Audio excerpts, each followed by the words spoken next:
Bueno, buenas tardes a todos y a todas, ahora un poco más formal. Les pido que vayan cerrando los micrófonos para quienes los tienen abiertos. Y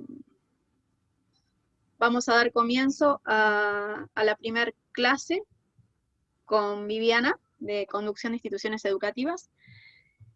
Ya te hago hospedador, Vivi.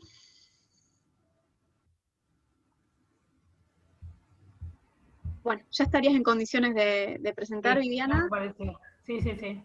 Listo. Y sigue grabando. Bueno, ¿cómo les va? Espero que bien. Que estén pudiendo con este contexto y con esta materia. Bueno, para arrancar yo quería contarles un poquito la lógica de la propuesta de la materia.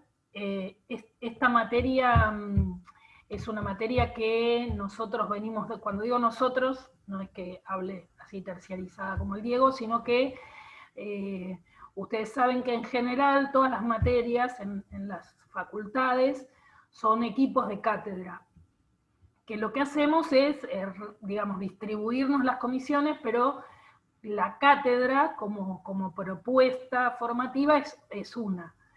En este caso, el equipo de trabajo de conducción de las instituciones educativas lo integran Gabriel Brenner, Sebastián Urquiza y yo. Nosotros tres somos los que armamos esta propuesta de conducción de las instituciones y las damos tanto en la presencialidad, que ahora no hay ninguna, digo, pero si hubiera, la damos en una UR, y en este año, a partir de este año, yo me sumé al equipo de la distancia, digamos. Estuve en la edición de Cañuelas, en la primera mitad del año, y ahora me tocó replicarla acá en Rodríguez. Si bien la materia tiene sus particularidades en la edición a distancia, porque digo, y acá es interesante para pensar nosotros mismos nuestras propias propuestas de enseñanza, las propuestas virtualizadas no tienen la misma lógica que la presencialidad suspendida. Digo, no es que uno hace una transferencia directa de una propuesta virtual a la presencialidad o viceversa, ¿sí? Quizás esto nos ayude a entender por qué tuvimos, y todavía en algunos casos tenemos, muchas dificultades a la hora de pasar a la virtualidad a partir de la suspensión de la presencialidad. Justamente porque muchos de nosotros no estábamos preparados para pensar en la lógica de la virtualización. La lógica de la virtualización tiene una lógica propia de enseñanza, de propuesta, de diseño, de elección de recursos, que no es lo mismo que la presencialidad pasada a virtual. Dicho esto, lo que sí es importante señalar que la materia, en su esencia y su espíritu, mantiene la misma propuesta que nosotros damos cuando vamos a la uni, cuando no hay pandemia, digamos. Entonces, ahí hay una lógica de recorrido que si ustedes vieron el programa, cosa que les recomiendo que hagan, vieron que al principio está el programa, la hoja de ruta, que es el cronograma, que es muy ordenador cuando uno tiene que planificar un aprendizaje o una enseñanza donde no hay ningún tipo de mediación física, excepto, bueno, los Zoom que tenemos propuestos. Entonces ese programa tiene una lógica que es partir de desnaturalizar y discutir y poner en tensión qué entendemos por conducir. ¿Sí? Digo, ¿de qué hablamos cuando hablamos de conducción? Ese es como el gran eje que va a atravesar toda la materia. Nosotros en esta propuesta hay como 3 paradas, como si fuesen 3 estaciones para pensar la conducción en diálogo con. Entonces, ese pensar la conducción en diálogo con, en esta primer parada nos proponemos pensar la conducción en diálogo con las representaciones hegemónicas que dominan el concepto de conducción. Si voy muy rápido, cosa que suele pasar, me vieron, porque yo manejo así, enseguida pongo quinta. Entonces, conduce si voy rápido. ¿Cómo? Digo que conduce rápido. Sí, me gusta, la velocidad es lo mío, pero bueno, así me llueven las multas. Si Si voy muy rápido, en serio, digo, me paran, porque aparte vieron que venimos con abstinencia de dar clase, entonces, donde nos ponen un Zoom, salimos con tutti. Lo que necesiten preguntar, se desmutean y me interrumpen y lo preguntan.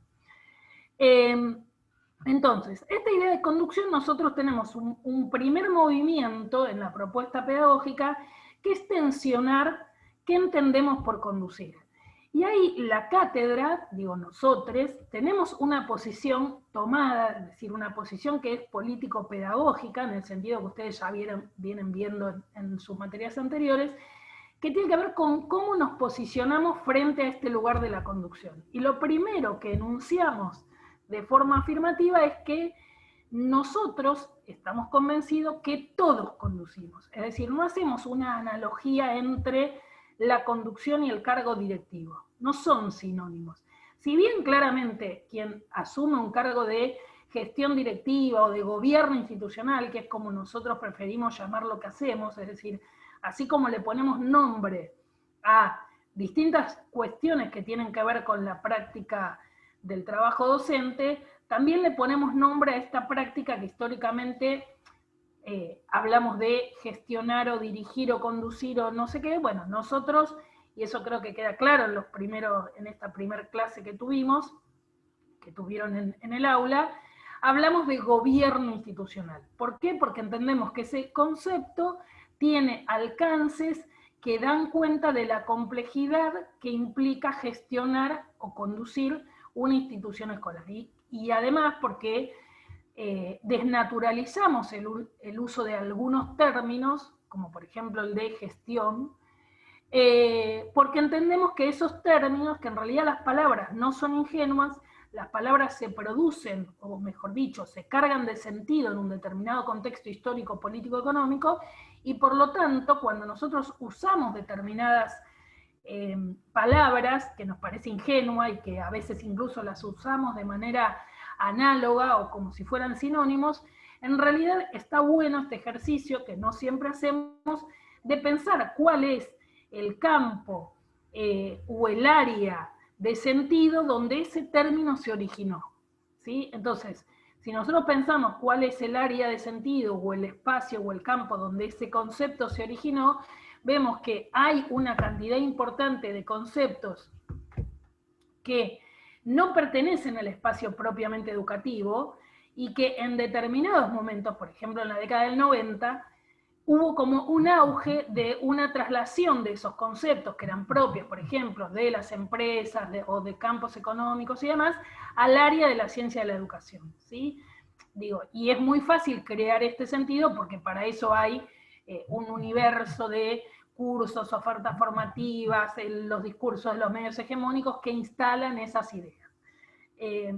Y que además marcan como agenda respecto a las discusiones, ¿no? Por ejemplo, para pensarlo en el contexto actual, hace ya por lo menos 2 semanas, o quizás un poquito menos, que se volvió a instalar desde la agenda mediática hegemónica con fuerza. Cuando digo con fuerza es sacar la artillería de nota de Clarín, nota de La Nación, TN, respecto a esta idea de la meritocracia, ¿no? Sin ir más lejos, esta semana La Nación saca un artículo tremendo en términos de nada, de que apela al sentido común más básico de la sociedad, respecto a esto de la política de igualar para abajo, ¿no? Como que los gobiernos populares, que ellos despectivamente llaman populistas, que no son sinónimos, ni populares con populistas, tienden a nivelar para abajo, ¿no? Todo en relación a esto que salió del Consejo Federal de Educación respecto a la promoción de los pibes en las escuelas.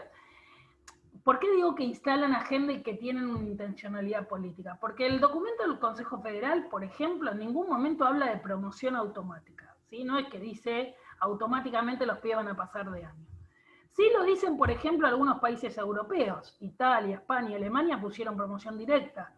Y la verdad que no vi ninguna nota de Clarín o de La Nación diciendo que España, Italia, Alemania bajaron la calidad educativa. Creo que tienen sentido realidad que si uno está atravesando una pandemia universal, para la cual no hay cura, para la cual cada vez que estamos cerca, o la humanidad está cerca de descubrir una vacuna, salen 50 científicos a decir, che, ojo, miren que el virus volvió a mutar, entonces no sabemos si la vacuna que va a llegar en abril va a ser para el virus que tengamos ahora. Entonces, digo, la verdad que ponerse a discutir la calidad educativa en este contexto es un poco fuera de foco, ¿sí? Digo, además, en un país como las naciones latinoamericanas, que tienen una fuerte desigualdad estructural, que esta pandemia lo único que hizo fue a profundizarla o a ponerla en evidencia. Claramente, para los que estamos adentro de las escuelas, hace muchos años, en mi caso hace 30 años que soy docente,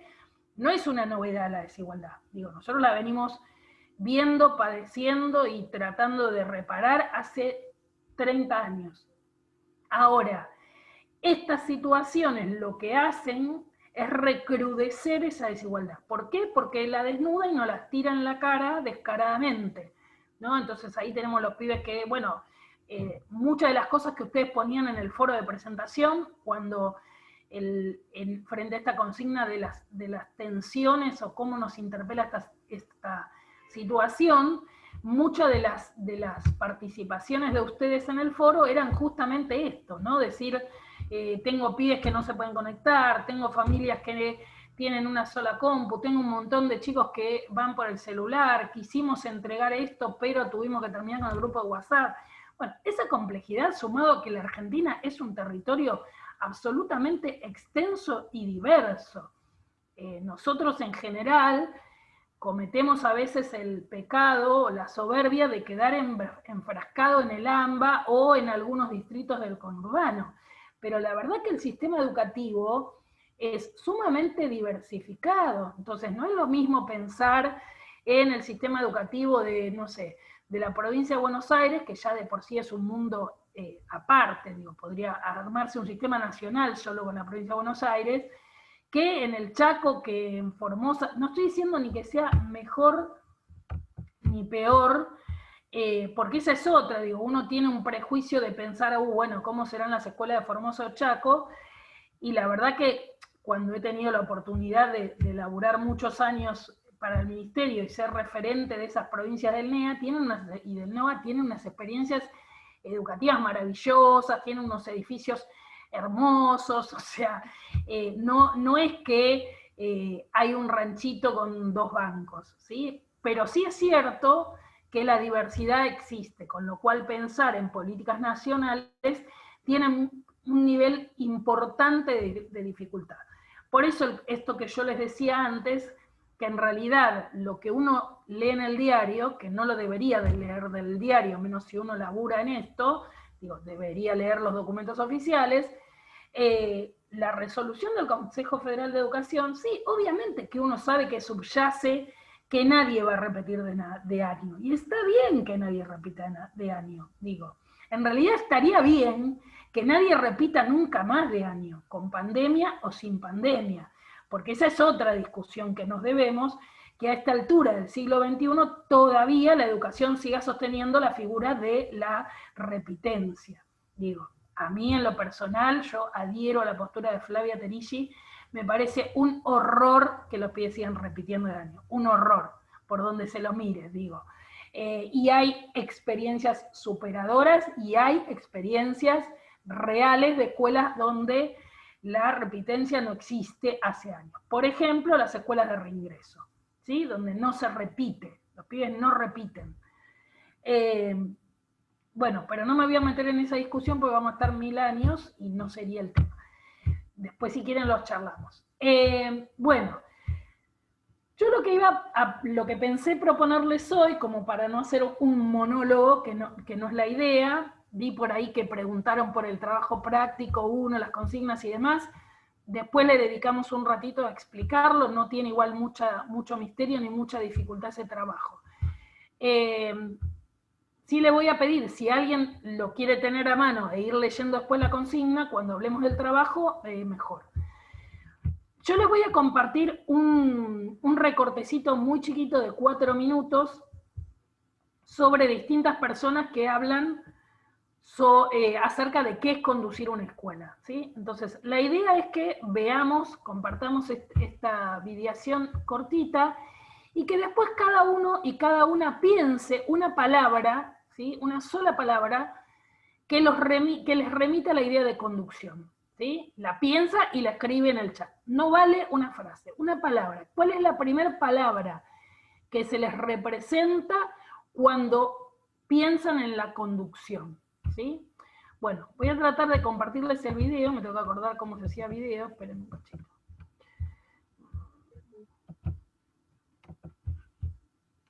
Y me dicen si lo ven bien.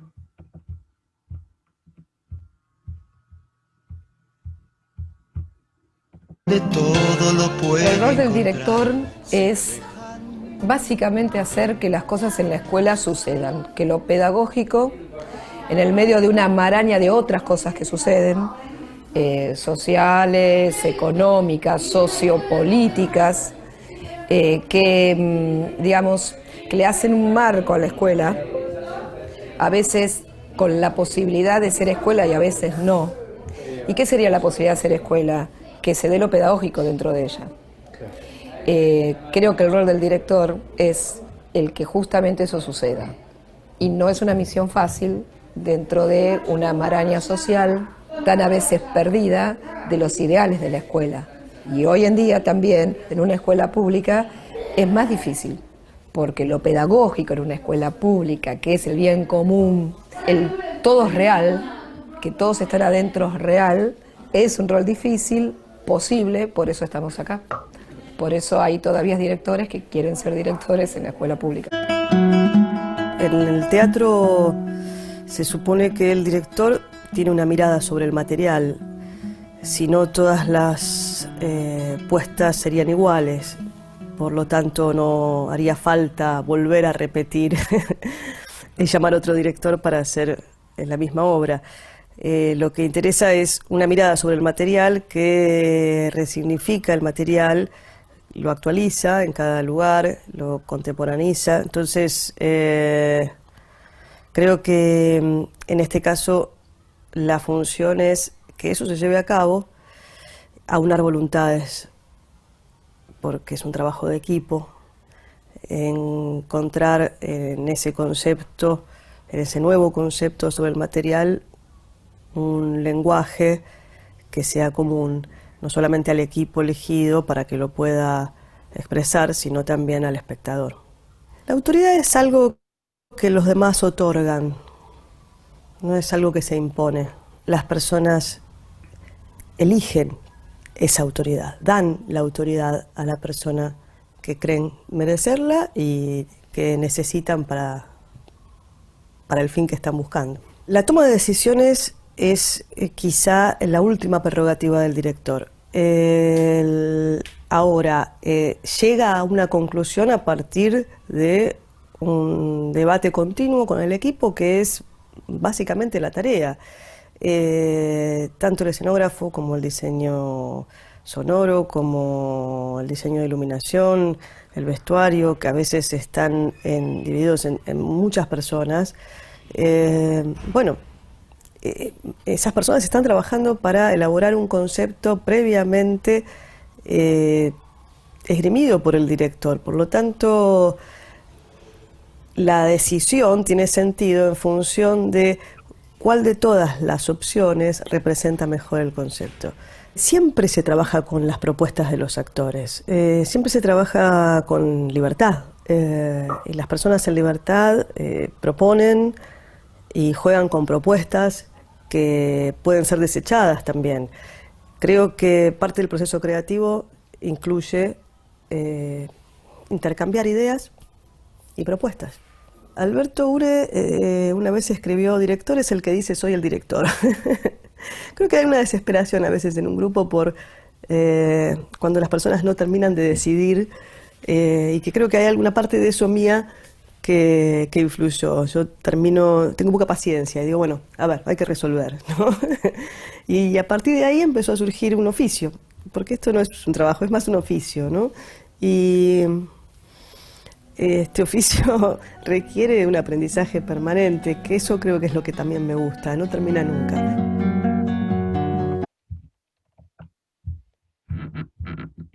Bueno, ¿lo pudieron ver bien?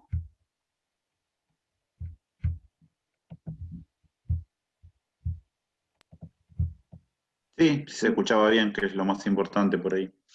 Vivi, hay una compañía, perdí el nombre porque fueron muchos aportes, que no lo pudo ver. Después sin yo voy a subir, yo lo pude ver y va a quedar subida la grabación, así que lo pueden retomar ahí. Sí, si no te lo puedo mandar.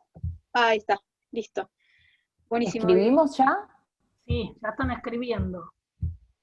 Equipo, potenciar diálogo, consenso.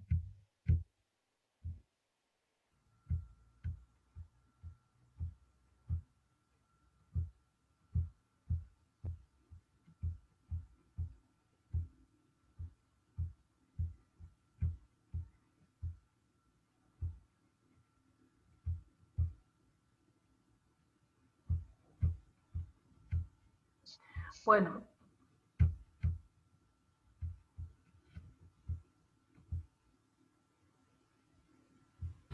Muchas palabras, mientras las sigo leyendo, muchas palabras que hacen referencia a algo que se desprende en los textos y que marcamos en la primera clase, y que tiene que ver con esta idea de la construcción colectiva.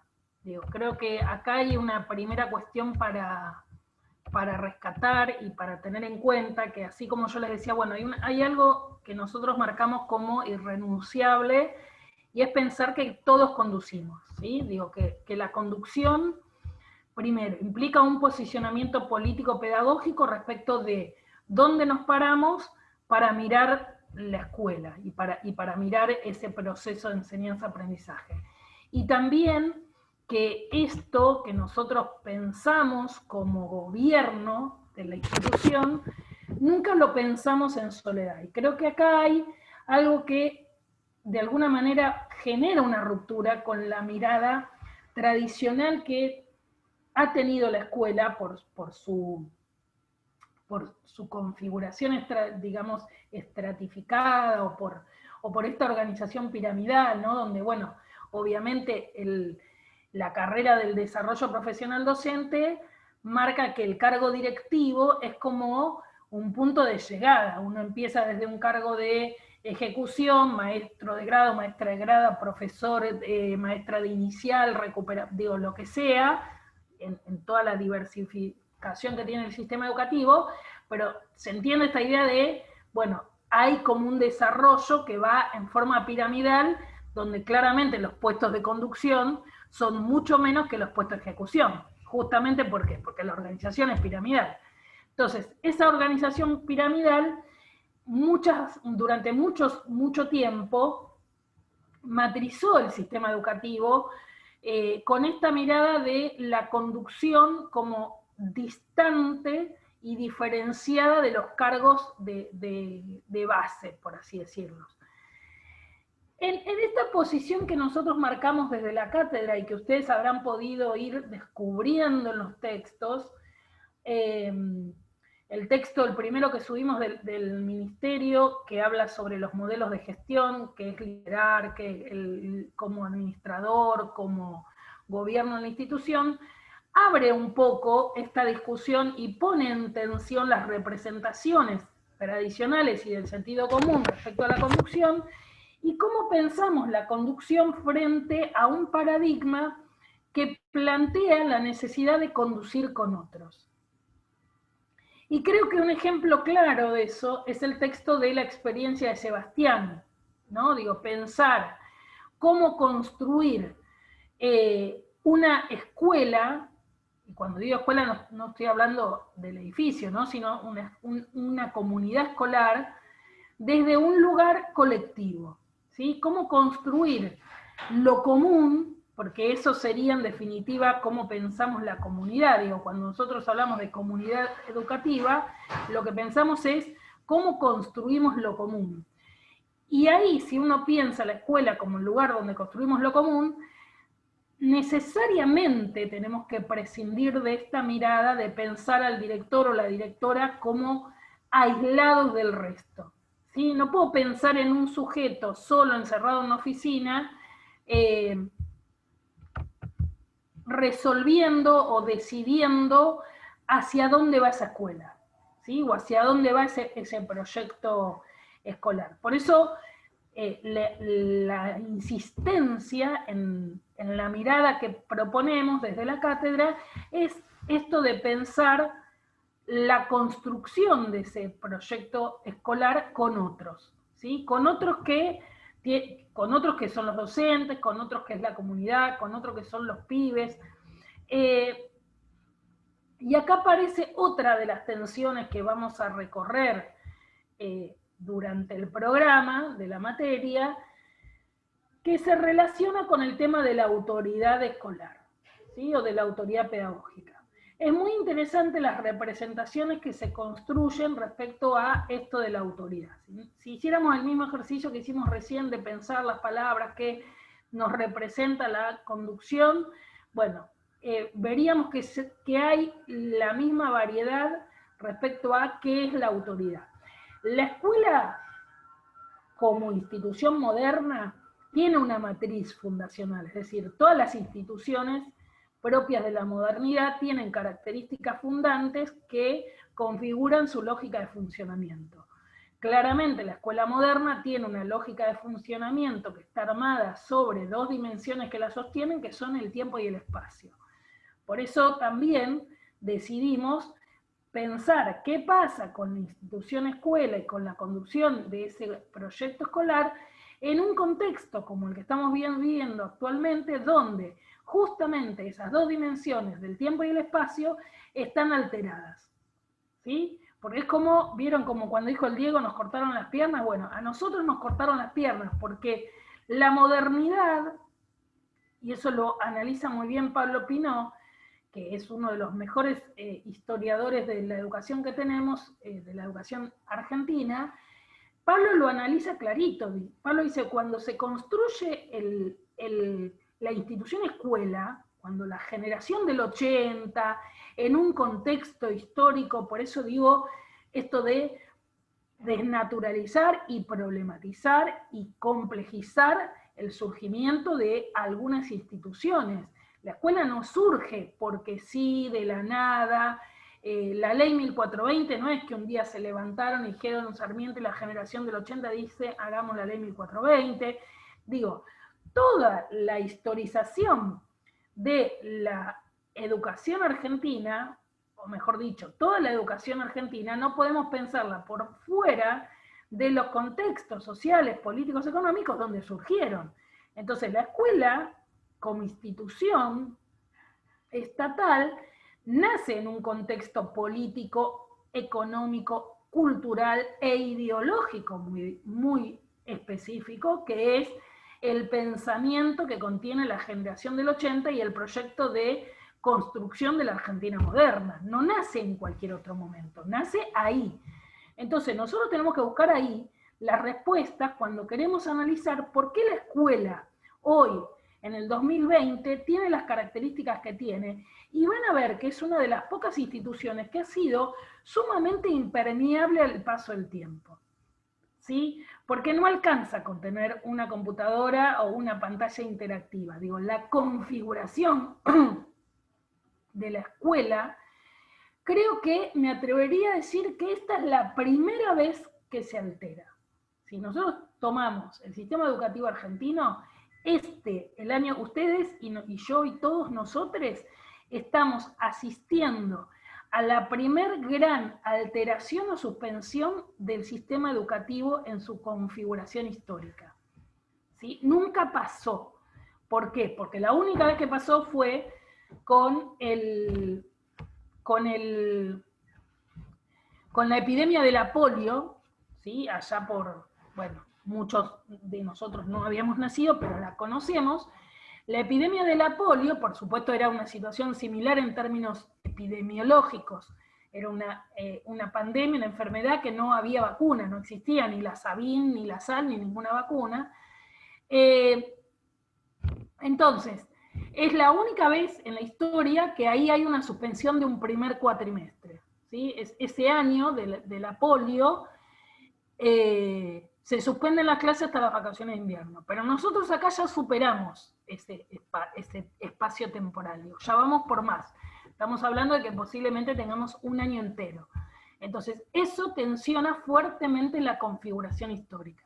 Por eso la invitación en el foro fue pensar la conducción en este contexto particular, que es completa, digo, porque si nosotros decimos, bueno, construcción colectiva, ¿cómo construimos comunidad cuando el otro no está físicamente? ¿Sí?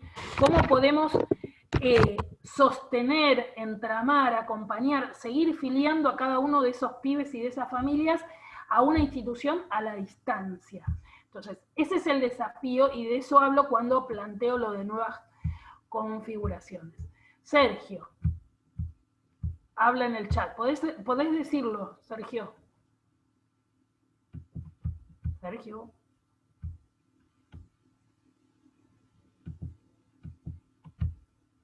Podés desmutearte. Ah, no tiene micrófono. Bien. Bueno, Sergio dice, comparto la construcción en consenso, sin embargo, al momento de la responsabilidad sobre el proyecto, sí aparece la soledad de la oficina, porque en ese instante lo colectivo te abandona o simplemente no es tenido en cuenta por la superioridad.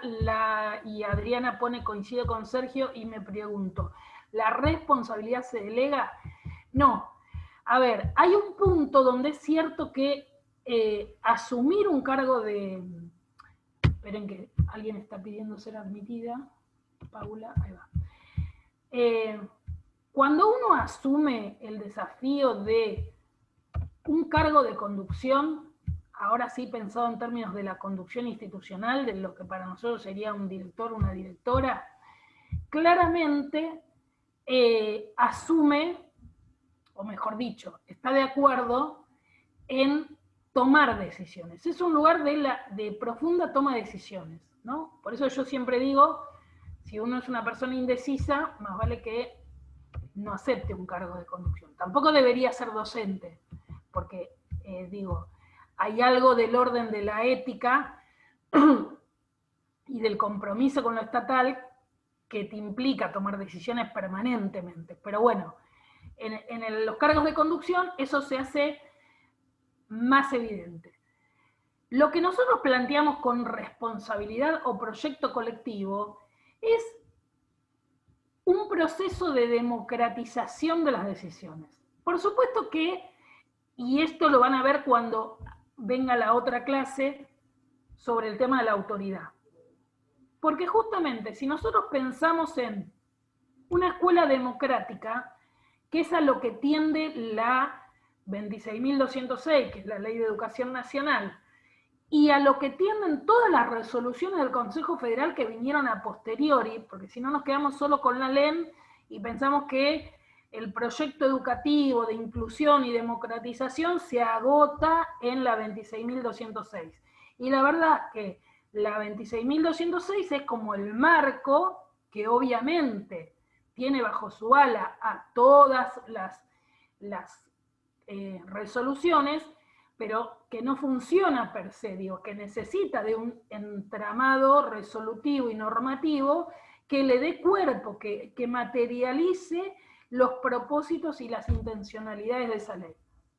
Entonces, esa ley es la que promueve, de algún modo, al poner la obligatoriedad del nivel secundario, pero también a dotar del sentido del derecho social a la educación y los procesos de democratización y los órganos de cogobierno y demás, promueve una reconfiguración de la autoridad. A mí me gusta usar esta idea que se la robé a Alberto Silioni, de la cual soy como una especie así de presidenta del club de fans, pero Alberto usa esta palabra, digo, cuando el discurso dominante intenta por todos los medios de imponer en el sentido común esto de la pérdida de la autoridad. Hoy justamente estaba leyendo una nota de Clarín que salió ayer sobre los docentes, que los docentes no saben nada y no aprenden nada en los profesorados y todo es un desastre. Y todo el tiempo se vuelve a tratar de reponer ese sentido, ¿no?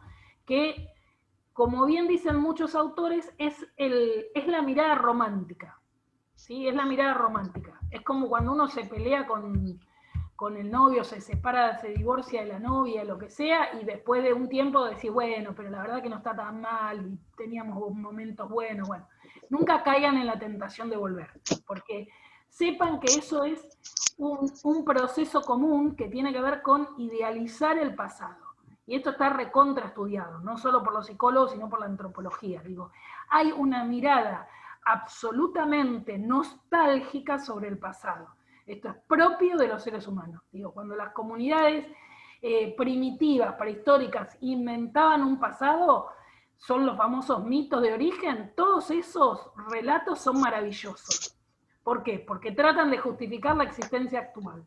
Entonces, en la escuela pasa algo muy similar. Hay una mirada romántica sobre un tiempo pasado donde supuestamente fue maravilloso, pero como muy bien señalaron muchos y muchas de ustedes en los foros,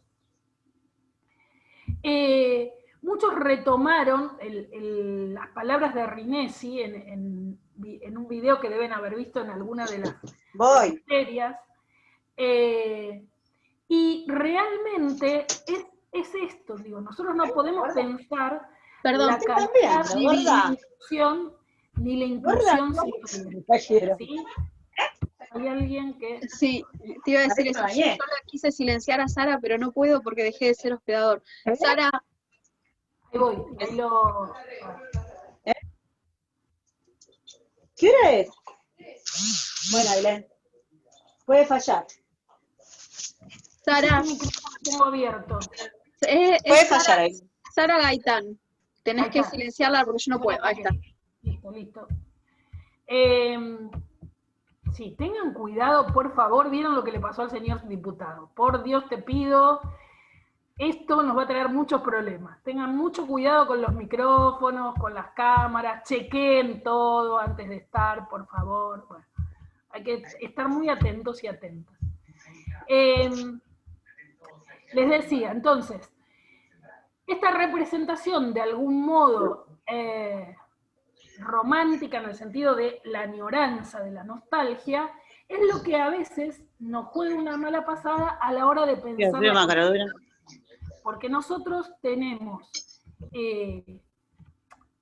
incorporado, digo, hay algo que nosotros, respecto a la escuela, hay algo que nos pasa y que no pasa en cualquier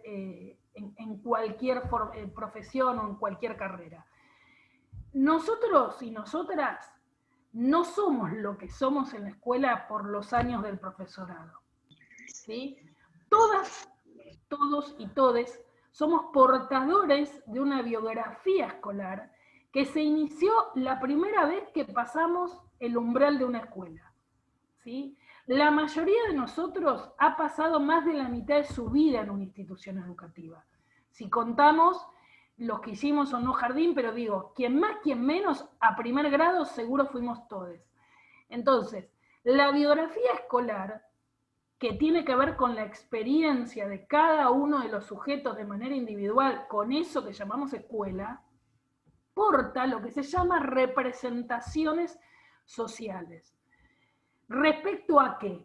Respecto a qué es una escuela, cómo debe funcionar, qué es una buena escuela, qué es la autoridad, qué es la conducción, qué es el respeto. Todo eso son construcciones de sentido que nosotros le otorgamos al espacio educativo desde nuestra propia biografía. Por eso, uno de los propósitos de esta licenciatura, y por eso a nosotros nos pone inmensamente feliz cuando vemos que las comisiones desbordan de gente, porque cada una y cada uno que asume el desafío de sumarse a la licenciatura, asume, o mejor dicho, se dispone a deconstruir las representaciones y a abrirse a un universo de modos de pensar la escuela de otra manera, ¿sí? A desnaturalizar qué entendemos por conducción y por qué, si bien es cierto que la responsabilidad última, como digo yo, es del que pone la firma, no es lo mismo si ese poner la firma es con otros. Y yo ahí no creo que si uno llega a eso, a esas decisiones de forma consensuada, se quede solo, ¿sí? Se queda solo cuando las decisiones las toma solo, ¿sí? Entonces, si yo tomo una decisión que el resto no está de acuerdo, para bien o para mal, porque a veces esa decisión es, todo el mundo te pide la cabeza de un pibe y vos decís, yo a este pibe lo sostengo igual, entonces la decisión la tomaste solo o sola, y está bien que así sea, ¿sí? O todo el mundo te dice, no, cerramos la nota tal día y el resto se va a marzo, y vos decís, no, yo les pido que tomen un recuperatorio y nadie cierra la nota. Son decisiones que en un punto uno siempre toma solo, pero ahí el tomar solo, lo importante, si no logra consensuar, porque vieron que Huergo lo dice, no es que nosotros vamos a llegar a la escuela y vamos a decir, bueno, ahora esto se va a hacer así y todo el mundo nos va a decir si le pertenezco. Digo, hay una situación de historia previa de esa institución a la cual llegamos, donde nosotros lo que tenemos que reconocer es quiénes son los actores con los cuales podemos ir haciendo alianza y con cuáles no vamos a hacer alianza, pero vamos a negociar algunas representaciones de sentido respecto a por dónde va a ir el proyecto educativo. Y también va a haber gente a la cual nunca lograremos consensuar nada. A ver, porque si yo tomo, no sé, llego a una escuela o estoy en una escuela como autoridad y tengo una persona que piensa que los pibes no tienen que estar en la escuela o que determinados pibes no deberían dedicarse a estudiar, como uno sabe que existe y lo escucha lamentablemente, bueno, ahí yo no tengo punto de contacto, no le voy a cambiar, no le voy a romper la cabeza a esa persona para que piense otra cosa. Ahora, sí, Adriana, negociar es la palabra, muy bien. Lo que voy a hacer con esa persona es negociar, decir, bueno, a ver, vos podés pensar lo que quieras. Acá dentro de la escuela, el marco de acción es el marco normativo. Entonces, bueno, no puedes discriminar, no puedes hacer abuso de poder, no puedes ser autoritario, porque de última, digo, cuando no hay espacios de consenso, ¿sí? Cuando no hay espacios de consenso, lo que tenemos es el marco normativo. Entonces, una persona te puede decir, no, yo no estoy de acuerdo, y esto lo digo porque son casos concretos que me pasan bastante seguido como autoridad, de gente que te dice, yo no estoy de acuerdo con que con enseñar ESI desde la perspectiva de género. Entonces vos ahí le decís, lo lamento, porque la Ley de Educación Sexual Integral dice que la perspectiva de enseñanza es de género, ¿sí? Y esto va tanto para los docentes como para alguien de la comunidad que, digamos, que te puede venir a reclamar. Te pasa en algunos lugares que los padres te cuestionan y demás. Entonces, ese cuestionamiento se acota manejándose dentro del marco normativo. Y nosotros estamos en un momento histórico, desde el 2006 para acá, donde el marco normativo ha tenido un cambio fuerte de paradigma. Y quizás eso es lo que más interpela a las escuelas. ¿Por qué? Porque el cambio de paradigma generó un desacople con las prácticas instituidas del sistema educativo. Entonces, parte del trabajo de la conducción es instituir nuevas prácticas, es decir, dejar de lado lo instituido sin la virulencia de decir tiro todas estas prácticas por la ventana, porque si nosotros hacemos eso, lo único que vamos a generar son resistencias, porque una institución, imagínense las resistencias en una escuela normal, imagínense tratar de consensuar con un colectivo de una escuela normal, de la normal que creó Sarmiento, esa misma escuela normal, con la misma lógica, con todo lo que yo respeto y valoro el normalismo, porque sin duda ha sido un movimiento maravilloso, pero convengamos que el normalismo, ¿vieron? Tiene estas cositas de la homogeneización, de civilización y barbarie. Bueno, el normalismo nos ha aportado grandes rasgos de discriminación al sistema educativo. Entonces, de construir esas ideas, de construir la idea de la meritocracia. Piensen que las escuelas normales hasta Alfonsín, hasta el año 84, tomaron examen de ingreso, ¿sí? Digo, fue Alfonsín después del Congreso Pedagógico en 1984 que saca el examen de ingreso, pero el examen de ingreso en las normales y las técnicas y comerciales nacionales, era obligatorio, o sea, o rendías el examen de ingreso con determinado puntaje o no entrabas. Entonces, desarmar tantos años de esas prácticas instituidas, y más que instituidas, naturalizadas, es sumamente difícil, sumamente difícil. Entonces, parte de este trabajo de la conducción tiene que ver con poder instituir nuevas prácticas. Ahora, esas prácticas es muy difícil de instituirlas en soledad. Digo, no se pueden instituir porque sí, no se puede instituir porque yo soy la directora. Un poco por eso habrán leído que en uno de los textos se cuestiona un poco la idea de líder, o pensar como líder al directivo o a la conducción. ¿Por qué? A ver, yo rescato la figura del líder. A mí me parece que hay algo del orden del liderazgo, ¿sí?, que es necesario. Pero ese liderazgo no se puede agotar en el liderazgo. Digo, no puede ser nada más que el liderazgo. ¿Por qué? Porque si es nada más que liderazgo, si se convierte en la escuela de Patricia, la escuela de Paola, la escuela de Adriana, la escuela... El día que no estén ni Patricia, ni Lorena, ni Paola, ni Adriana, no hay nada, ¿sí? No hay nada. Entonces, una cosa es que sea necesario tener condiciones personales respecto a cómo me manejo con la gente, a tener cierta disposición para, no sé, si tengo ganas de ir un sábado y abrir la escuela para un festival, digo, esos son características, es lo que Tenti Fanfani llama características personales, que Tenti reconoce que son necesarias, porque Tenti justamente habla de la docencia como oficio, y entonces como es un oficio, Tenti dice, bueno, hay que combinar en la construcción de esa identidad docente algo de lo profesional con algo de lo personal. A mí me parece una idea muy acertada, y de hecho adhiero bastante a esa identidad docente como oficio, como algo que se construye con lo propio y también con lo de otros.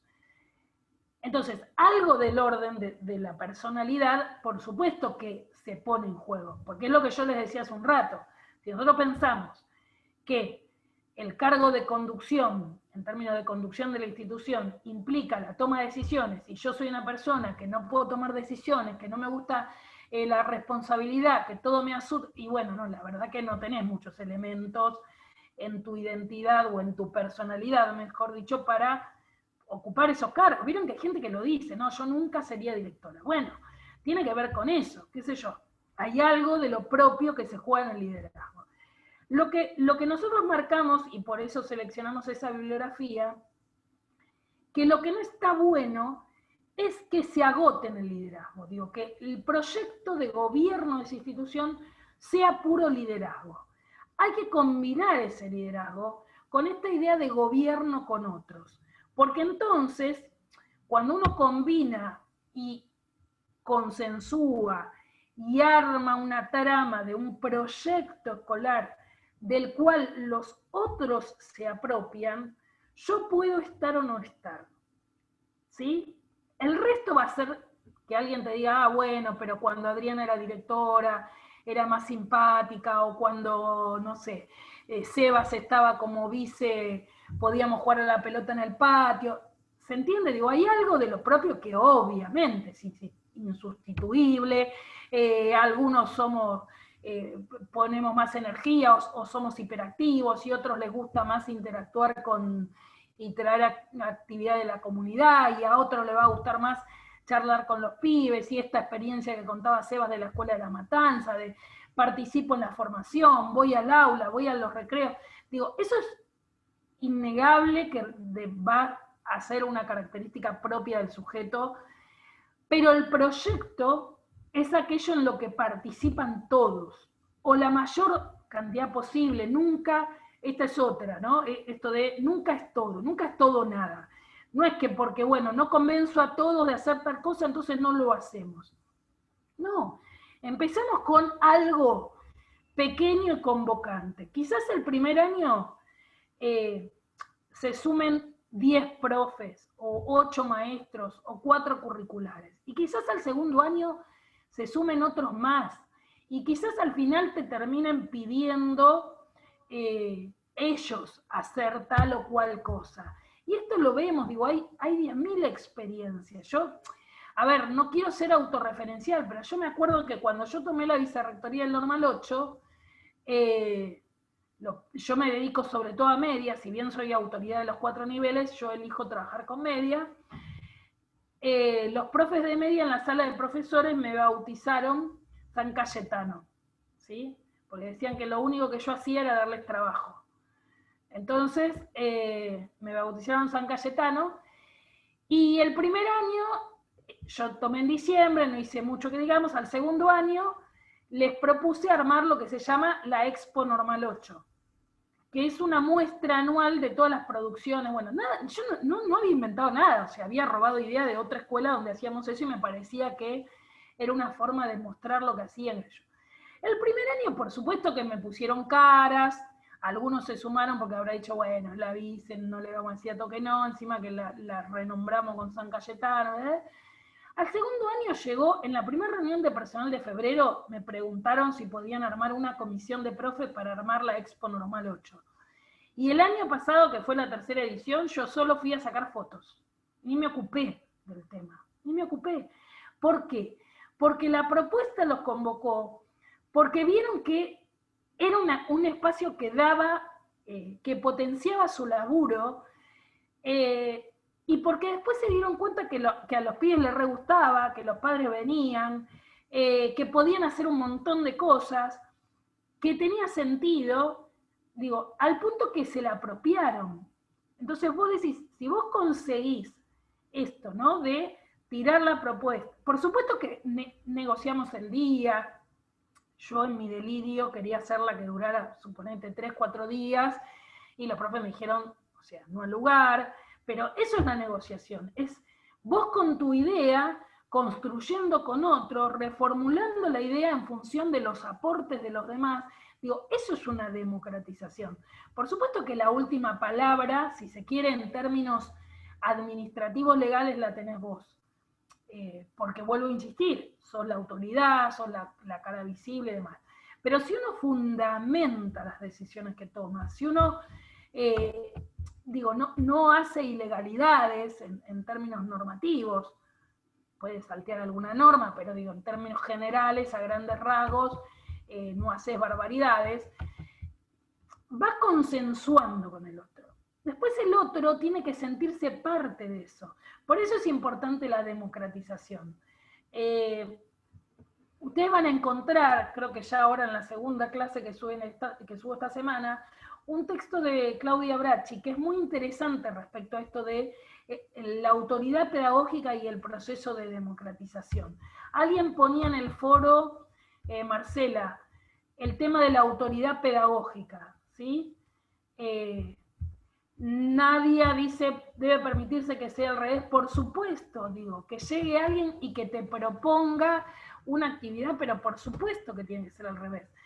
Cuando uno lo que hace es potenciar al otro, que esa es una figura que me resulta muy interesante en lugar de la conducción, ya sea de la conducción institucional, pero fíjense que todo lo que estamos conversando, que estoy conversando porque ustedes están bastante calladitos y calladitas, cosa que les dejo 5 minutos más de silencio y después van a tener que decir algo, también lo podemos pensar en la conducción del proceso educativo adentro del aula.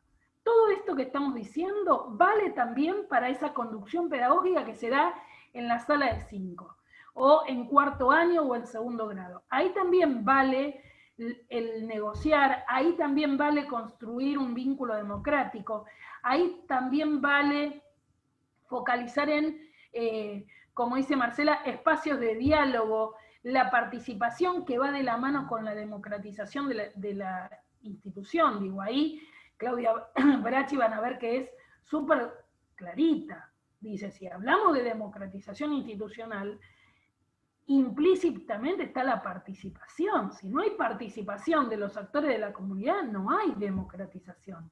Digo, es un como sí. Es como si hago que democratizamos. La participación, no te la debo. Bueno, si no hay participación, la verdad que la democratización es un poquito mentirita, porque uno de los elementos constitutivos de los procesos de democratización institucional es la participación. Digo, la participación de los docentes, la participación de los estudiantes y la participación de la comunidad en sí. Y acá quiero hacer algunas referencias, porque yo sé que después esto genera ruido, o nos genera ruidos. Sí, por supuesto, Perla, esto de los acuerdos de convivencia, eso es clave.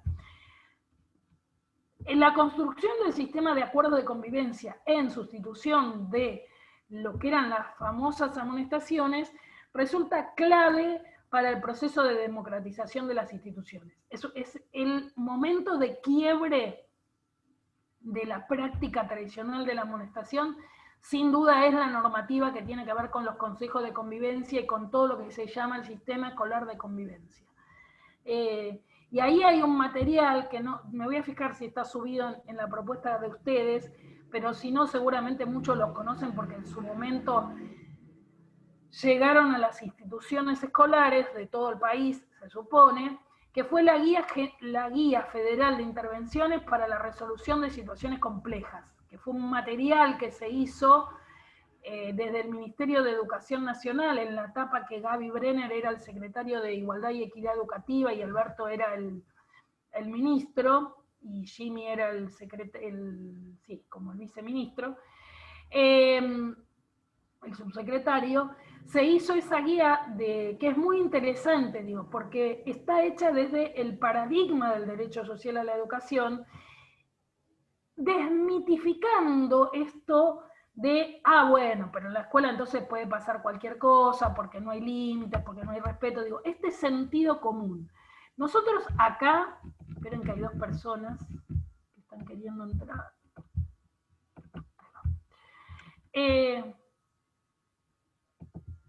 En todo lo que es el campo de las ciencias sociales, uno tiene que hacer una gran distinción entre lo que es el sentido común, que como dice Siede es el más sin sentido de los sentidos, digo, el sentido común por un lado, y el conocimiento científico sobre el otro. El sentido común es, y no lo digo desde un lugar despectivo, el sentido común es lo que opina el verdulero cuando le ponen el micrófono y dice cómo tendría que ser la escuela. Y resulta que él pasó por la escuela hace 40 años. Bueno. ¿Qué quiero decir con esto? Que el sentido común es la opinión de los que no son portadores del conocimiento científico construido sobre ese campo. Y vieron que los argentinos tenemos como una vocación de opinar de todo. Opinamos de la pandemia, opinamos de epidemiología, opinamos, no sé, dirigimos equipos de fútbol en los mundiales, somos maravillosos. Digo, es como, bueno, eso, el lugar de la opinión, la procedencia de la opinión es el sentido común. Ahora, ¿cuál es el problema del sentido común? Que el sentido común, cuando se confronta con la evidencia empírica, ¿sí?, no se puede sostener. Entonces, el sentido común te dice, no sé, bueno, ahora los pibes no saben nada de esto, qué sé yo, y vos decís, che, pero mirá, hicimos la evaluación, no sé qué, o se hacen estas experiencias y los pibes resulta que, bueno. Y después hay algo del sentido común, que también el sentido común tiene un contexto de producción. Y en general el contexto de producción, somos expertos opinólogos, dice Angie, el contexto de producción del sentido común tiene que ver con la posición ideológica del sujeto. Y esto sí es importante que lo reconozcamos. Y no estoy hablando de ideología partidaria, estoy hablando de el sistema de creencias ideológicas que tenemos todos, ¿sí? Nadie es neutral, nadie habla desde un lugar neutral. Hay un posicionamiento que es ideológico. Entonces, en ese posicionamiento ideológico hay gente que es de derecha, gente que es de izquierda, gente que le molesta a los pobres, gente que, digamos, que ahora ve que en Capital los chetos rubios de Recoleta están tirados en la plaza tomando cerveza y no le molestan, pero cuando lo hacen los negritos de Barracas con la gorra, son unos negros de qué sé yo, que bueno. Eso es ideológico, ¿sí? Es ideológico. Y ningún ser humano prescinde de la ideología. Nadie prescinde de la ideología. O sea, cuando nosotros hablamos desde una posición ideológica, las valoraciones que hacemos son ideológicas, en algunos casos son morales. Y Bracciani lo que va a decir, y hace una distinción importante para sostener el proceso de democratización, que una de las cosas que tenemos que prescindir en las escuelas es precisamente de los juicios morales. Nosotros no somos quién para juzgar la moral de nadie, ¿sí? No somos quién. A mí, digo, uno puede estar de acuerdo o no en lo que el sujeto hace o deja de hacer, pero la escuela no juzga desde un lugar moral. Y esto es muy difícil reconfigurarlo, porque históricamente la escuela juzgó desde un lugar moral. Jugó desde un lugar moral a los pibes, jugó desde un lugar moral a las familias, jugó desde un lugar moral a mucha gente. Entonces, prescindir de esto para trabajar en otro tipo de sentidos, realmente significa un desafío importante para las escuelas. No es algo menor, no es algo que vaya a ocurrir de un día para el otro. ¿Por qué? Porque es una tensión que no está resuelta, no está resuelto. Cuando nosotros discutimos en este contexto con los docentes y planteamos, bueno, la necesidad de que no juzgue a los pibes, esto de disputar el sentido respecto a la meritocracia, ¿sí? Digo, el concepto de meritocracia es un concepto sumamente dañino para la sociedad, porque es un concepto que está arraigado en lo más perverso del sistema capitalista. O sea, ¿cuál sería el sentido de la meritocracia? No lo dijo el premio Nobel de la economía, que es estadounidense, no es ni peronista, ni cubano, ni socialista. O sea, Lipstick lo dijo, que el 90% de los pibes que nacen en hogares pobres, así sean brillantes e inteligentes, se van a morir pobres, y el 10% o el 5% que nace en hogares ricos, así sea un idiota en términos cognitivos, va a morir rico. Entonces hay un nivel de desigualdad económica a nivel mundial que es absolutamente obscena, porque no se dan las condiciones económicas, ¿sí? Seba dice, el sentido es conservador. ¿De qué? Me perdí. Seba, ¿lo querés explicar? Puedes abrir el micrófono.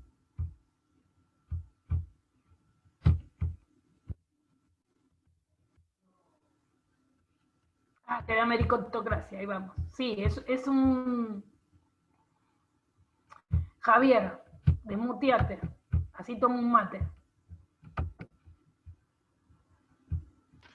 Sí, no, digo que desde el discurso está perfecto, digamos, estamos todos de acuerdo con lo que subyace, con lo que uno dice, con el juzgamiento, el posicionamiento y cómo uno juzga a las familias, a los alumnos, ¿no? Como que uno está en la escuela y tiene derecho, no hablo en lo personal, digo, pero en general.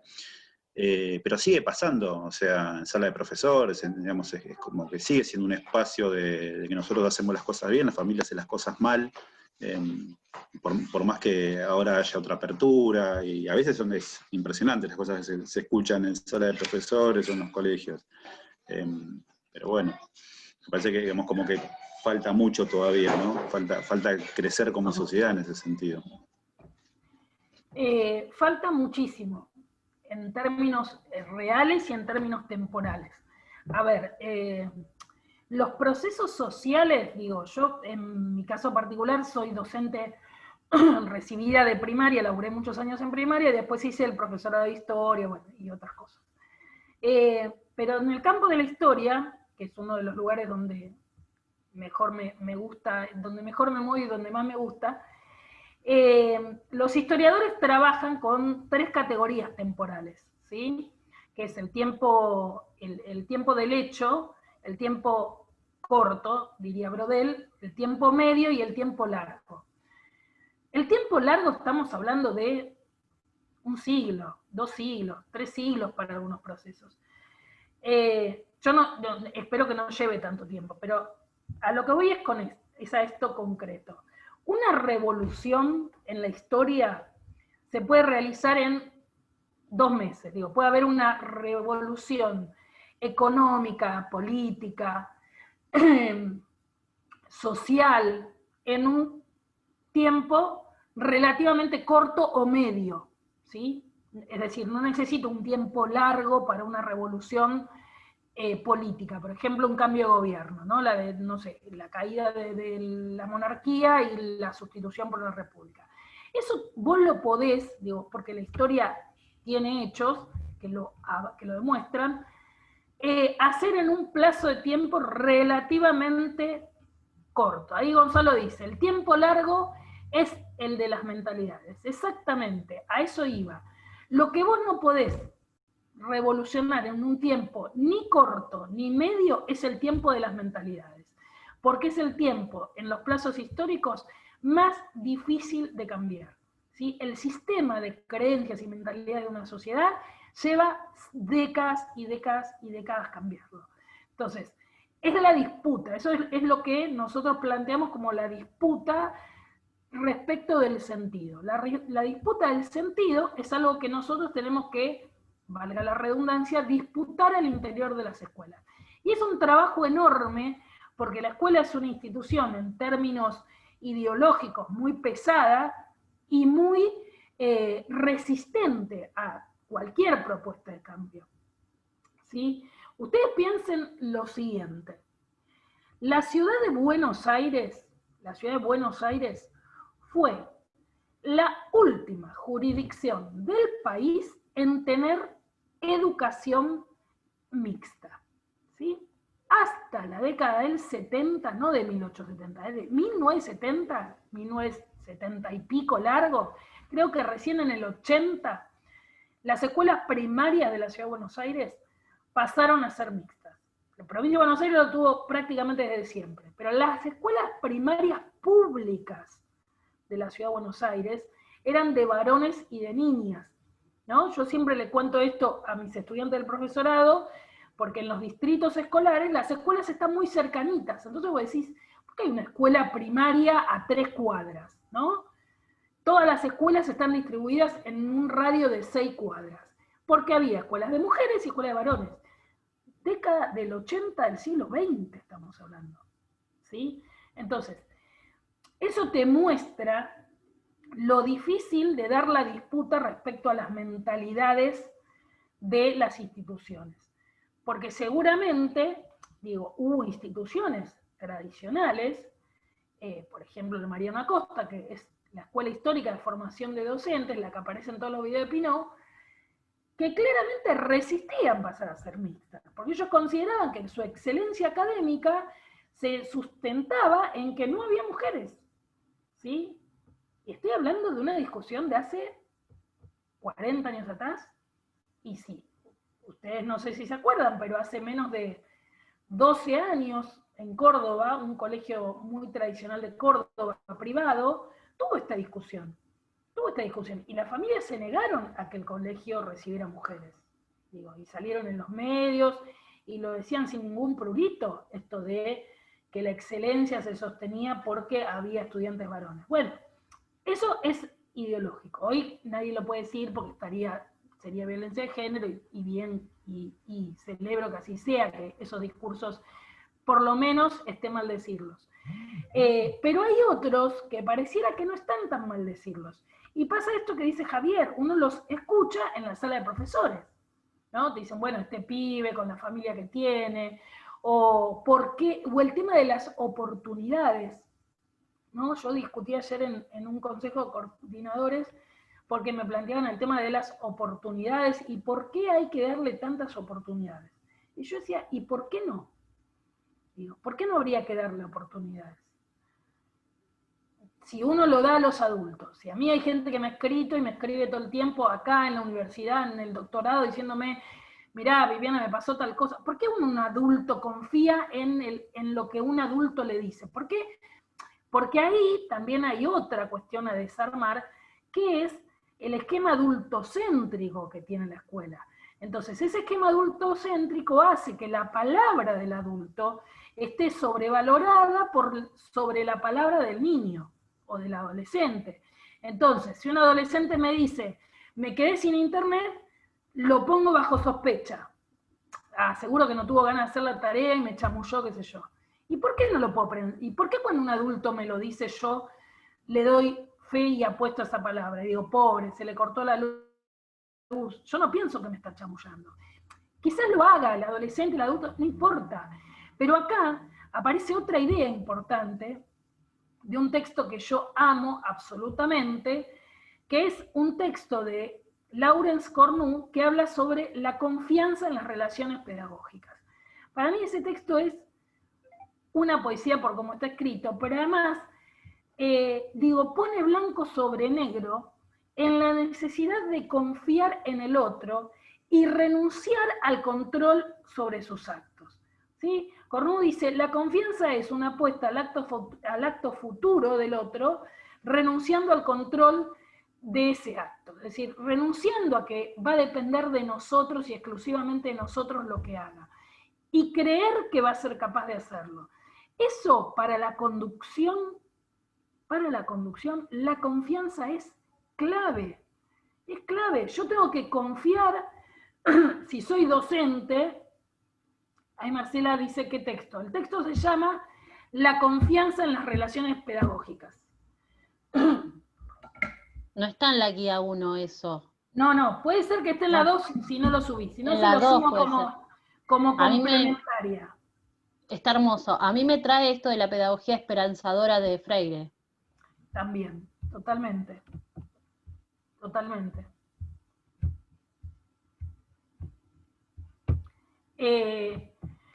¿Por qué traigo este texto? Porque es muy interesante pensarlo desde el lugar que pensemos la conducción. No importa si pensamos la conducción del proceso educativo dentro del aula o del patio de la sala, lo que decía yo hace un rato, o pensamos la conducción de una escuela, o pensamos la conducción de un municipio porque soy la inspectora o el inspector. La confianza es básica. Si yo no tengo confianza en el otro y no renuncio a controlar sus acciones, y con confianza no estoy diciendo, bueno, no me importa hacer lo que quiera, no, confiar en que el otro lo va a hacer, que va a hacer lo mejor que pueda, que va a poder hacerlo, confiar en la potencialidad del otro. Por eso en algunos momentos hablamos o reponemos esta idea de Hannah Arendt de que conducir es potenciar al otro, ¿sí? Es potenciar las cualidades que el otro tiene, es saber dónde están las fortalezas del otro y potenciarlo. Hay una entrevista a Cachito Vigil, que era el que dirigía Las Leonas, ¿se acuerdan? Que a mí me encanta escucharlo, me parece un tipo muy, muy lúcido en muchos análisis que realiza, y él decía, que era conducir un equipo, ¿no? Ese equipo o esa selección. Y él decía, era saber qué necesitaba cada uno y en qué lugar de la cancha se sentía mejor, ¿sí? Esa es la clave. Si yo estoy conduciendo una escuela y yo sé que, no sé, a Rosana o a Micaela o a Clara o a Javier odian armar los actos escolares porque les parece una pérdida de tiempo, bla, bla, bla, ¿no? Como me pasaba a mí cuando era maestra. Bueno, no les voy, negocio y digo, a ver, ¿ustedes qué preferirían hacer? No, nosotros preferimos encargarnos de, no sé, hacer un encuentro cultural de no sé qué. Bueno, ¿y por qué no sacarlos ellos de ese lugar y poner a los otros 4 o 5 que les encanta armar los actos escolares? O si tengo que definir el tutor de un curso, ¿no? Esto es algo que yo peleo a muerte. Porque obvio que hay muchas variables a tener en cuenta, y obvio que uno está condicionado por la disponibilidad de recursos, obvio porque, como dice Gabriel Brenner, que me encanta esa definición, dice, las escuelas están sobredemandadas y subdotadas, es decir, se nos demanda, y se nos da poco, hay como un desacople ahí, que es muy interesante y que es muy real, pero la realidad es que con los recursos que yo tengo, lo que tengo que hacer es poder jugar el mejor partido.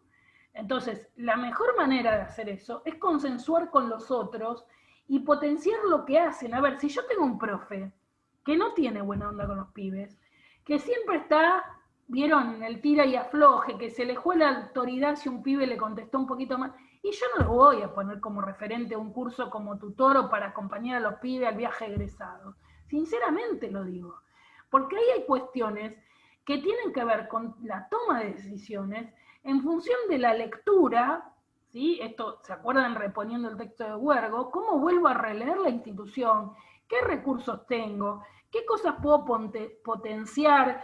¿Dónde tengo que poner el foco y qué tengo que fortalecer? No es tomar decisiones de decir, bueno, Javier dice, se toma alguna revancha. ¿De quién? ¿De los directivos? Qué malos los directivos.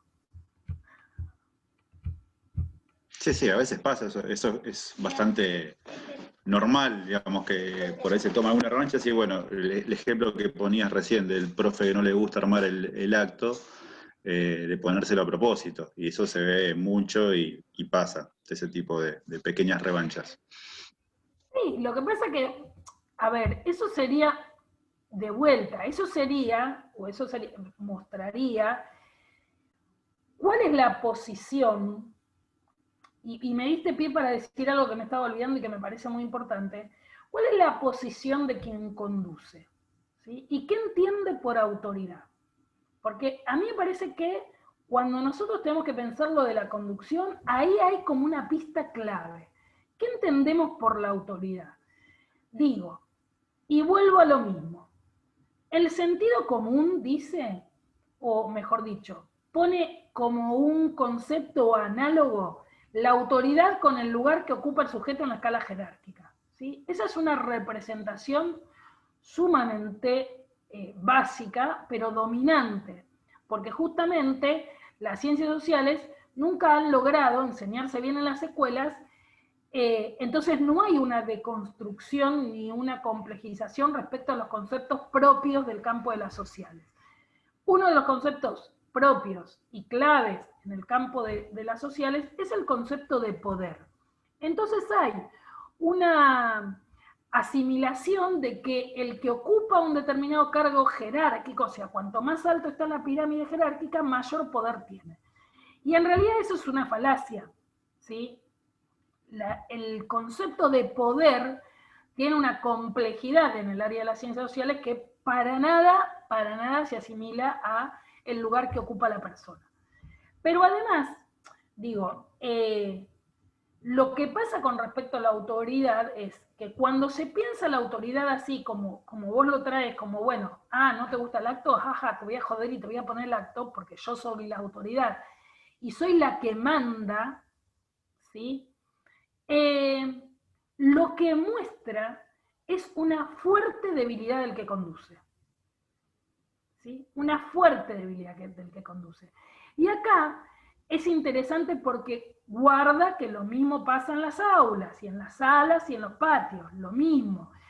El sujeto que se muestra como muy autoritario, muy a la defensiva, muy aferrado a esta idea tradicional de la autoridad, es porque tiene miedo. ¿Sí? Eso es un símbolo de miedo, es un síntoma, perdón, del miedo. Tiene miedo a que el otro ponga en jaque su autoridad. Entonces, es como, digo, y acá los conceptos se van como hilando, ¿no? Tener miedo es lo contrario a tener confianza. Cuando uno confía no tiene miedo, ¿sí? Entonces, el miedo es la contracara de la confianza. Si uno tiene confianza, no tiene miedo.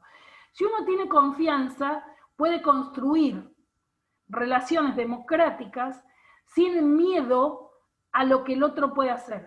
Porque el miedo lo que hace es que el otro, en el cual no confías y por eso le tenés miedo, se presente como una amenaza.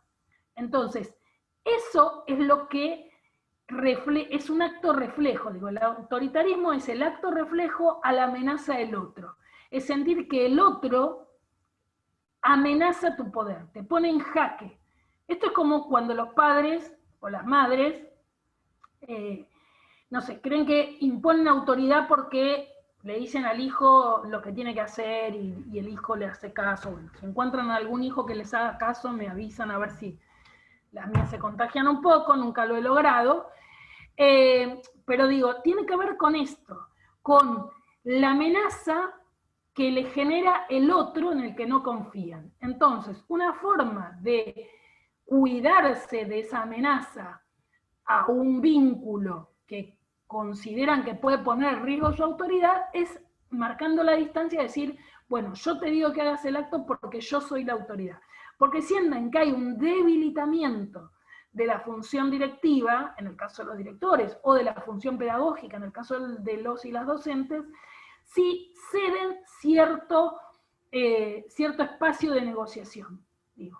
Y hay otras cosas que los interpelan desde lo ideológico. Y acá de nuevo es como muy difícil de regular, porque ahí es, bueno, si a alguien le parece gravísimo que un pibe, no sé, revolee una carpeta en el aula, y bueno, es todo un trabajo convencerlo, no digo que te la revolee en la cabeza, no digo como una reacción, es muy difícil inscribir las acciones de los pibes. En general, cuando uno ve determinadas acciones, que no estoy diciendo que estén bien, nunca ve en qué trama está inscrita esa acción. Vemos la acción, ¿sí? No sabemos cuál es la trama que sostiene esa acción, no sabemos en general nada del pibe, de la piba, lo que pasó, digo, vemos la acción, nos calentamos con esa acción y decimos, te vas a la dirección, te voy a poner una nota, te hago un acto, pero a veces no logramos tener la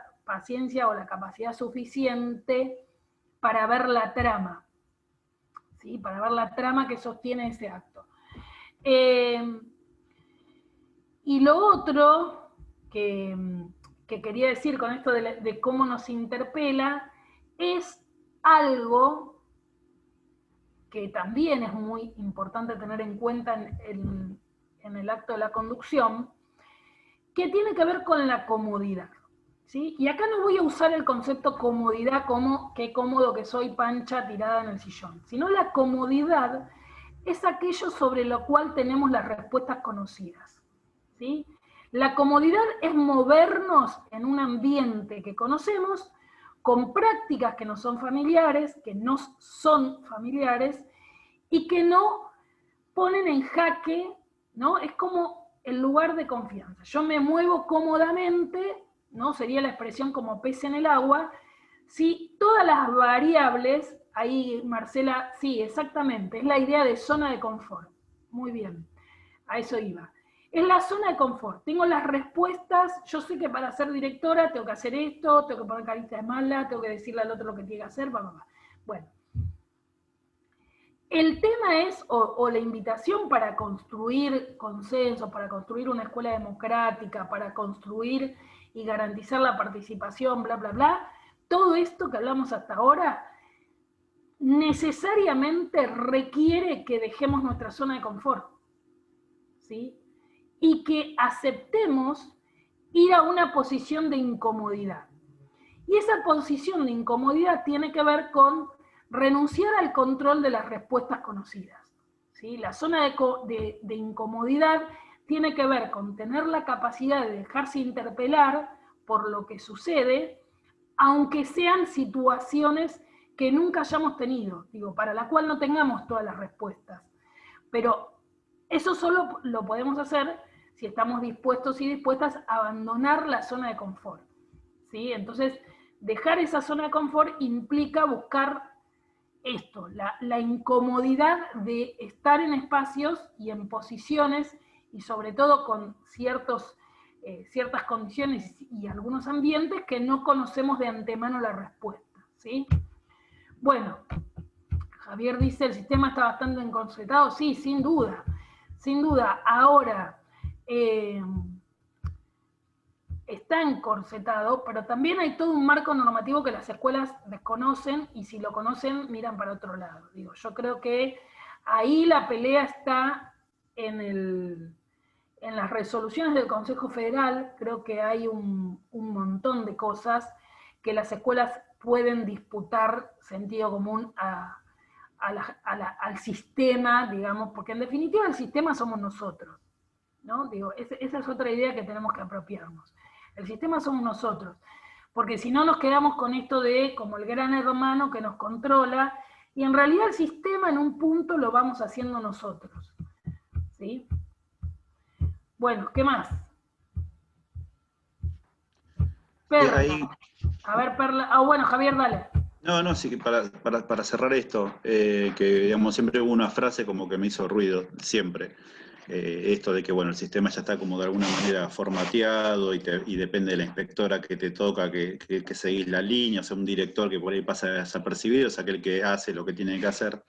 Entonces esta frase que dice que innovar en educación es desobedecer con éxito, ¿no?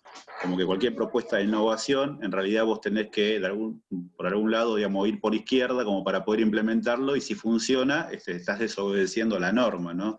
Entonces algo, por eso lo ponía, ¿no? Está tan encorsetado a veces el sistema que no te permite esto de jugar un poco, de ser creativo. O hay que animarse. Sí, yo ahí, como ahora ya soy una señora un poco más grande y educada, siempre decía una frase con esta materia, pero después siempre me trajo muchas discusiones y no me parecía que no tenía sentido porque se malinterpreta a veces lo que yo digo. Yo ahí, o sea, lo que yo pienso, y no me maten por lo que voy a decir, es que la norma se hizo para violarla. O sea, las sociedades, y acá, y no lo digo yo, la idea se la robé a un psicólogo que para mí era maravilloso, que era Ulloa. Él decía, la norma en una sociedad siempre se hizo para romperla. Y si las sociedades no hubieran roto las normas, no hubiese habido cambio social. Digo, lo que posibilitó el cambio social es que alguien rompió la norma. Ulloa lo que decía es, la norma no se rompe para beneficio personal, no es que yo rompo la norma para beneficiarme yo, ¿sí? Por eso él usaba una palabra que para mí me parece genial, y que porque me parece que da cuenta de lo que estamos diciendo, y él hablaba de la transgresión. Él decía, transgredir la norma es fundacional, ¿sí? Y yo les pongo un caso o dos casos concretos que ocurrieron. Cuando yo empecé a ser maestra en el año 89, maestra de grado, 90, perdón, en la ciudad de Buenos Aires, si los pibitos y pibitas no tenían el DNI en la manito, no se podían inscribir en la escuela, ¿sí? Se requería DNI, sí o sí. Vos no tenías DNI, no podías inscribirte en la escuela. Yo siempre trabajé salvo ahora en Normal 8, siempre trabajé en escuelas de zona muy vulnerable, ¿no? Contextos de villa y demás. En ese momento laburaba en la villa 21-24 de Barracas. El 90% de la población de la 21 en esos años era paraguaya, con lo cual nadie tenía documento. Tenían la cédula paraguaya. Bueno, el sistema no les permitía anotarse con eso. Y las escuelas de la zona de ese distrito, que se conoce como Distrito Quinto, empezamos a meter a los pibes igual, ¿sí? De prepo, los anotábamos igual. Porque en realidad el documento vos lo necesitas solo para la emisión del título. Entonces, ¿qué apostábamos? Bueno, tenemos 7 años para que el pibe tenga el documento, ¿se entiende? Entonces yo lo meto igual en la escuela, y después durante esos 7 años busco todas las estrategias posibles para que saque el DNI. Digo, sacar el DNI antes de Randazzo, y esto lo digo sin ninguna intención partidaria, por lo menos en Capital, era un caos. La gente pagaba los coleros, dormían en la puerta ahí de Paseo Colón. No era una cosa fácil como ahora, que voy a cualquier lado y me saco el DNI en 2 minutos y medio. Entonces, nosotros decíamos, bueno, tenemos 7 años para que estas familias regularicen. Si no, le van a pedir el DNI en el medio.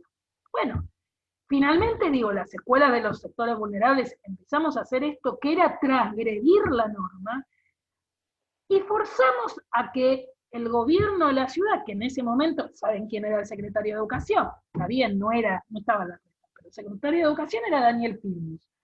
¿Sí? Cuando yo empecé a trabajar, Daniel era el equivalente al ministro de Educación de Cava. ¿Cuándo fue que pasamos de ese genio a Sol Acuña? No sé, pero bueno, hubo una decadencia importante, porque Daniel era un tipo con una creatividad y con una mirada en lo educativo y con una experiencia que, bueno, así fue que construyó gran parte del sistema de la Cava. Y finalmente sacan una norma y terminan diciendo que no se necesita el DNI para inscribirse a la escuela. Y lo mismo pasó con los jardines maternales. Las escuelas medias de la Ciudad de Buenos Aires, algunas tienen jardines maternales adentro de la escuela, para las alumnas madres. Ahora, ¿por qué lo hicieron?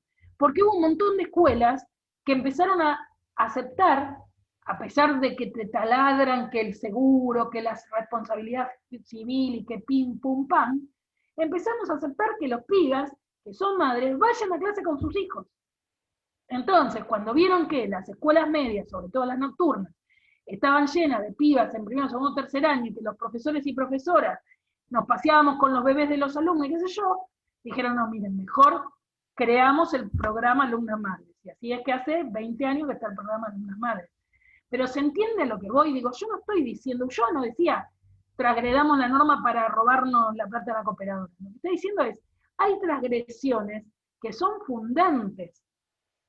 ¿Sí? Si no hubiera existido gente que se atrevió a asumir públicamente su preferencia sexual, no hubiese existido el matrimonio igualitario, porque la norma no antecede al cambio social, nunca. Siempre se da el cambio social y después aparece la norma. Cuando Alfonsín saca la ley de divorcio, no es que a partir de la ley de divorcio hubo divorciados. Había 10 millones de divorciados que tenían ¿cómo se llama? Un artilugio legal para disolver la sociedad comercial, que era el famoso artículo 67 bis, que disolvía la sociedad comercial, pero que no te declaraba divorcio, pues no existía el divorcio. Pero lo que hace la norma siempre es a posteriori del cambio social. Ordena una nueva realidad, le da un margen de ordenamiento legal a algo que ya está sucediendo en la realidad.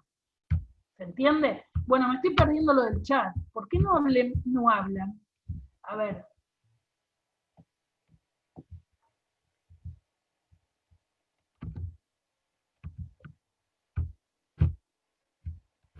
Alejandro, no, pareciera que el sistema educativo de Cava está avanzando años luz. ¿Por qué? A ver, no quiero dejar esa idea para nada porque cada vez odio más a Cava y su sistema educativo. Así que interrúmpanme. No quise decir eso para nada. Alejandro Aval dice, ¿por qué te referís específicamente del sistema educativo? ¿O qué idea te parece? Igual si es avanzado no es de ahora, es porque ya lo había avanzado Filmus en su momento y después quedamos ahí.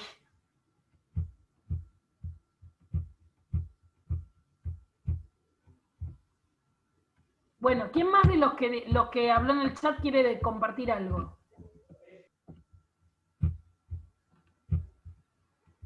¿Alguien habla de los cambios de los diseños curriculares? Marcela.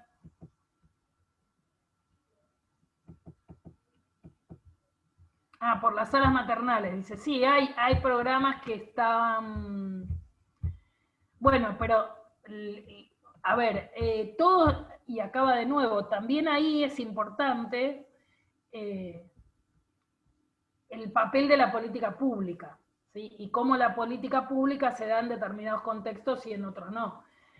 Todo eso, lo que es el programa Alumnas Madres y todo lo que se llama los programas socioeducativos en Cava, claramente no son de esta etapa. Son todos hechos en la etapa de... Lo que pasa es que Ciudad de Buenos Aires tuvo en su momento a Daniel Filmus, Flavia Terici, como la directora de currículo, o sea, era como, teníamos como el Barcelona cuando jugaba bien, ¿sí? Entonces, todo lo que tenemos viene de esa época, después nos hizo, o sea, Cava no hizo nada más, pero, bueno, generó una estructura que existió en el tiempo. Sí, no sé si puedo intervenir, pero también me parece que comparar Ciudad de Buenos Aires con provincia de Buenos Aires a veces no es una comparación tan directa, digo, porque la provincia de Buenos Aires es muy heterogénea. Y la composición sociocultural de la provincia de Buenos Aires, la composición socioeconómica de la provincia de Buenos Aires, es muy distinta de Ciudad de Buenos Aires. Entonces, me parece que las realidades, hay ciudades que son incluso, que primero tenés que discutir el embarazo adolescente, como para poder después pensar una escuela que aloje a mamás embarazadas, en términos socioculturales de la ciudad misma, digo, por lo diverso que es. Quizás ustedes están relativamente cerca de Ciudad de Buenos Aires, pero la provincia de Buenos Aires es muy heterogénea y tenés diferentes composiciones sociales. Digo que es mucho más profunda la discusión cuando vos querés comparar la provincia con la ciudad de Buenos Aires, me parece. Por ahí. Sí. Sí, no, por eso, a ver, por eso yo lo puse como ejemplo de algo fundacional de la norma, ¿sí? Y no ni como comparación, ni como para sobrevalorar la política educativa ni nada, sino porque, digo, es un ejemplo concreto de cómo una norma viene a resolver algo que en la práctica ya se daba. ¿Sí? Yo lo tomo a colación por esta comparación que hace Ale de la política pública de Ciudad de Buenos Aires, que a veces es mucho más difícil pensar una política pública integral para la provincia de Buenos Aires por esta cuestión que tiene de la heterogeneidad, que es los 135 distritos que hacen la provincia de Buenos Aires. Es bastante mucho más complejo pensar una política pública para provincia. Sí, por eso decía al principio que la dimensión de la provincia de Buenos Aires es un país en sí mismo. Digo, yo siempre me acuerdo que cuando se acuerdan del programa Nuestra Escuela, sí. Nosotros, yo laburaba en esos equipos, y cuando hacíamos las jornadas había regiones que juntábamos 3 provincias en una jornada. Y provincia de Buenos Aires teníamos que hacer 3 encuentros para una jurisdicción. Digo, eso era la diferencia de tamaño, ¿no? Y por ahí bajar con un equipo de 10 capacitadores, pero es infinitamente, sí, no hay nada que se le compare en términos de lo que es el sistema, en términos de cantidad, tremendo. Bueno, quedan pocos minutos para consultar el trabajo. Si alguien lo tiene a mano y quiere que lo vayamos como desglosando o viendo alguna cosa puntual. Profe, el trabajo significa integrar esas 2 preguntas iniciales, no en un solo texto. Esa es la finalidad. Sí. Articulado en esa problemática que se plantea, que es el contexto de pandemia. Tal cual. Listo, entonces vamos encaminados. O sea, empecemos por lo negativo, porque a veces clarifica. No es contestar ni resolver uno a uno, ni hacer como 2 carillas. Digo, es lo que está marcado como condiciones o características de forma es el total. Digo, la idea es integrar en un solo texto, ¿sí? Imaginen que nosotros ahí te contesto, Paola, con Gaby, este trabajo originalmente lo pedíamos como un artículo de revista, ¿no? Como, bueno, imagina que te piden un artículo. Pero la gente ya leía artículo de revista y se sentía como intimidado, por eso no lo enunciamos así en la consigna. Pero la idea sería un poco eso. Es como si ustedes tuvieran que escribir un paper o un artículo para presentar en, no sé, un congreso de educación, donde el sentido del artículo sería el análisis de estas categorías, cruzándolo con la situación del contexto actual. ¿Por qué insistimos una cosa más, digo, con lo del contexto actual? Porque también hay un posicionamiento respecto a pensar la conducción como una práctica situada. ¿Sí? Creo que eso lo insistimos bastante en la bibliografía y también en el propio guión de la clase, pero pensar una práctica situada significa pensar que la práctica de la conducción no es una práctica automatizada e idéntica para llevar adelante en cualquier escuela, en cualquier contexto, en cualquier aula. ¿Sí? Pensar la práctica situada es tener la capacidad de leer a ese contexto, en ese momento, en esas condiciones, ¿sí? Por eso hablamos de práctica situada. Por eso tomamos y reponemos la situación del contexto de la pandemia, no para ser pesados ni reiterativos, sino porque como estamos diciendo que la práctica es situada, bueno, la práctica situada implica pensar la práctica, la conducción, en este contexto de suspensión de la presencialidad, por un tiempo que ya viene siendo bastante largo. Bueno, ¿qué otra pregunta? Paola, consulto por la cantidad de integrantes del grupo. Yo ya no me acuerdo cuánto puse en la consigna. Habíamos quedado, vengo ahí eran como máximo 3. Bien. Vos habías empezado con un 2 y actualizamos a 3. Sí, bueno, ahí un poco la lógica es que la propuesta de la cátedra va a ir avanzando hacia un agrupamiento mayor. O sea, la idea es, en este primer trabajo, por ahí tener como algo más acotado, también un poco para que yo pueda tener la posibilidad de hacer como un reconocimiento más individual de por dónde cada uno va construyendo su acercamiento a la materia, ¿se entiende? Si yo tengo un grupo de 10 y no puedo saber lo que cada uno fue apropiándose de la materia. 2, para mí es lo ideal, pongamos 3, porque soy una persona con capacidad de negociación, es como lo óptimo para en esta instancia, en este trabajo, y por única vez, porque después en lo que sigue, sí el agrupamiento va a tender a ampliarse. ¿Sí? Y la fecha Perdón, de Viviana, que te los trabajos, digo esto porque... Perdón, Viviana. ¿Quién ¿Me habla? escuchás? Sí. Paola. Paola. Yo te consulté porque al inicio de la cursada, allá por marzo, febrero, no me acuerdo bien cuándo fue, nosotros conformamos unos grupos con los cuales vinimos desarrollando todas las actividades propuestas por las materias anteriores. Entonces, bueno, a eso apuntaba la pregunta puntualmente, porque en mi caso, y creo que la mayoría, compartimos un grupo de 4 personas, 3, 4, entonces, bueno, la pregunta puntualmente era para saber si dividíamos el trabajo del equipo que tenemos armado, nos dividíamos, nos volvíamos a subdividir, o seguíamos trabajando con este equipo que ya está conformado y demás. Mire, vuelvo, por eso digo, en este primer trabajo, la propuesta es, si yo tengo un grupo de 4, hago 2 trabajos, 2 y 2, ¿sí? Si tengo un grupo de 3, sostengo el grupo de 3. Después, hacia adelante la materia va a avanzar a un agrupamiento mayor, es decir, se puede volver a ese trabajo de 4 tranquilamente.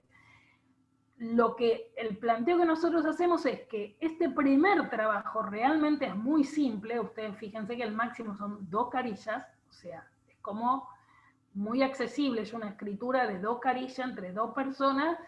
Digo, si no hay que complejizar el trabajo, me parece que no tiene sentido, me parece que es un primer trabajo para poder tener cierta información de cómo ustedes se van apropiando de la bibliografía, de los conceptos, del planteo de la materia, que para mí es mucho más fácil registrarlo en 2 o en 3 que en 4 o en 6, ¿se entiende? Digo, después avanzaremos para los otros trabajos que tienen otro sentido en volver a agrupamientos más grandes. Y las fechas están en el cronograma, esto lo preguntaron creo que en el foro de consulta, me mandaron un mail. Fíjense que en el cronograma yo puse en rojo, para que no se les saltee, F.E, y abajo dice observación, F.E significa fecha de entrega.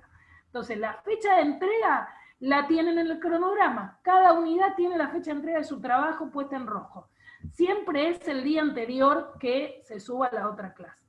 Ahora, si alguien tiene una dificultad que considere que yo tengo que saber y por la cual no pueda llegar a tiempo con el trabajo, me escribe, digo, no pasa nada, me dice, mirá, me pasó tal cosa, lo subo mañana, bueno, listo. Nada, la propuesta de la fecha de entrega es para ordenar y que ustedes, digamos, puedan dejar un tema atrás, que no queda del todo atrás, pero digo, para que no se empiecen a superponer. Sí, obvio que siempre hay la confianza pedagógica, totalmente. para que no se superpongan contenidos con consigna y que se termina siendo una ensalada. Bueno, un poco el ordenamiento de la entrega de los trabajos tiene que ver con eso, pero tampoco pasa nada grave si no puede ser así. Y lo mismo que con el foro, digo, en la medida que puedan participar del foro, lo van haciendo. El foro igual no se va a cerrar, así que nada, cada uno participe. Y lo otro que quería aclarar, porque lo aclaré al principio, pero éramos bastante menos, es que todos y todas tienen que subir el trabajo en su espacio de tarea, porque yo después de ahí bajo para pasar a las calificaciones. Entonces, en el espacio donde ustedes tienen subida la consigna, que se llama espacio tarea del aula, digo, a ustedes no les aparece como tarea, pero es donde tienen que hacer clic para subir el documento que producen, lo tienen que subir todas y todos. No importa, si yo lo hice con Pedro, con Fabiana y con Perla, bueno, lo sigo. Perla lo sube en su aula, Fabiana, y cada uno lo sube en su aula.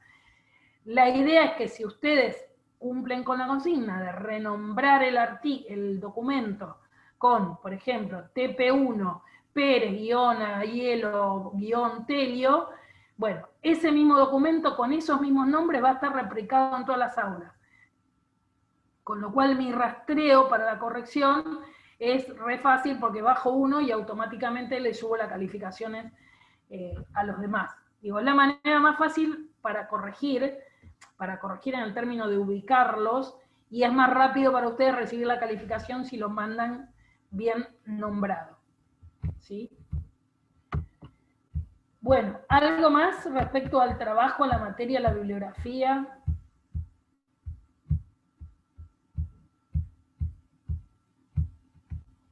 Jorgelina, ¿querés agregar alguna cosa más?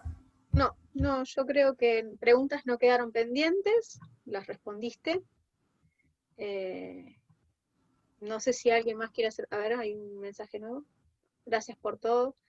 Karina, todos obtienen las dos calificaciones con el promedio de la guía en el primer... No, perdón, ustedes tienen 3 trabajos.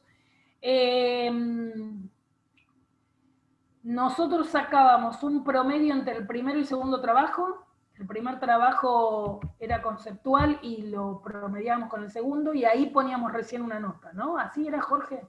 Sí, son 3 trabajos, 2 son 3 notas, 2 se promedian y de ese promedio promediamos con el trabajo integrador.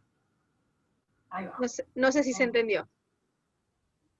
Igual que en todas las materias, hay un trabajo integrador final que se promedia con el promedio de las otras calificaciones.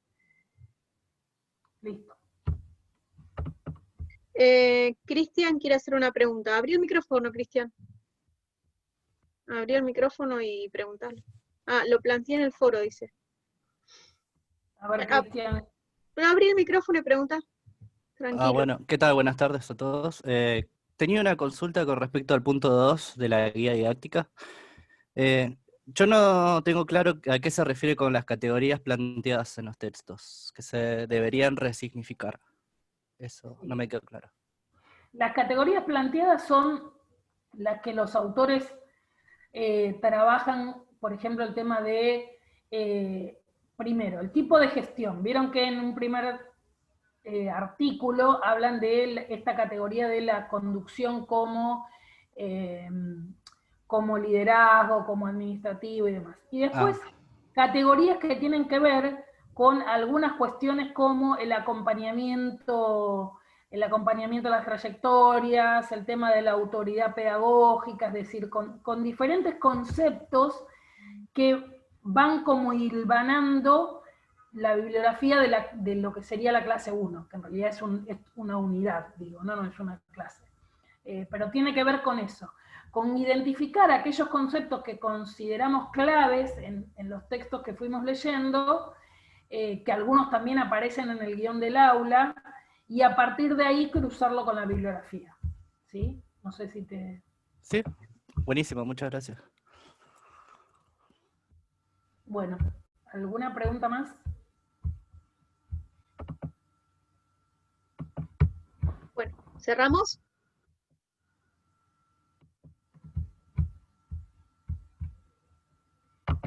Yo creo que sí, ¿no, baby? ¿Estamos? Sí.